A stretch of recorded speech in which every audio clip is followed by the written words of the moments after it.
হয়েছে। এটা মধু, খুব সুন্দরী একটা মেয়ে, আমার জন্য রান্না করে, খুব সুন্দর রান্না করে। কিন্তু একটু খাবারে নুন দেয়। এখন ডাল রান্না করছে, চা রান্না করছে, খুব সুন্দর। এবার ট্যাটু করেছে, ট্যাটু তোর বরের নাম লিখেছে।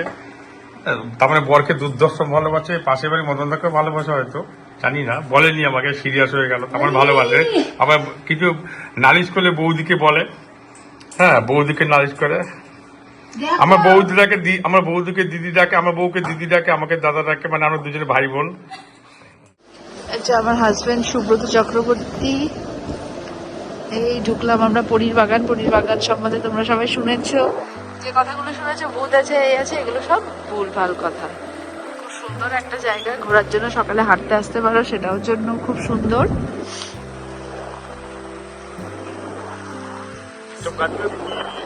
কেন?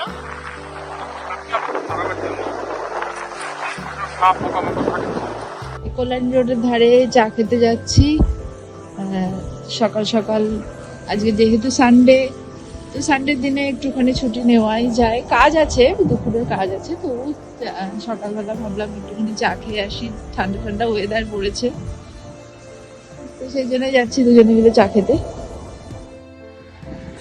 চলে এসেছি ছানুর দোকান। এটা হচ্ছে আমার হাজবেন্ডের ফটোগ্রাফি স্টুডেন্টের দোকান, আগে থাকতে ফোন করে বলে দিয়েছিল, তো সেই অনুসারে ও চা, স্পেশাল চা বানিয়ে রেখেছে। চলে এসেছি এই দোকানে চাটা খেয়ে।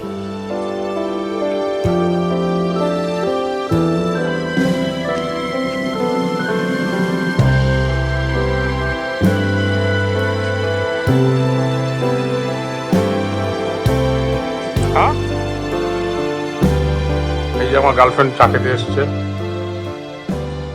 এই যে শানু, আমার বদমাস স্টুডেন্ট, ক্লাস করতে ঠিক মতো যায় না,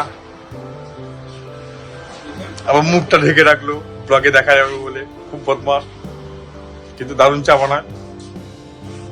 চানুকে অর্ডার দিয়েছিলাম স্পেশাল চা বানাবার জন্য, এখন স্পেশাল চা বানিয়েছে তুলসী পাতা আদা দিয়ে।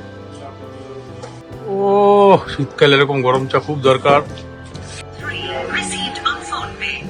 চা খাচ্ছি, দারুণ চা বানিয়েছে, অদ্ভুত চা, স্পেশাল চা আমাদের জন্য সামনে বানিয়েছে, থ্যাংক ইউ। আমাদের চা খাওয়া হয়ে গেছে, আমরা এখন যাচ্ছি বেরিয়ে। শানু আসি, ওখানে তোমার শানু আবার নূতন একটা ওখানে রুম করছে, এই সিঁড়ি দিয়ে উপরে উঠতে হবে।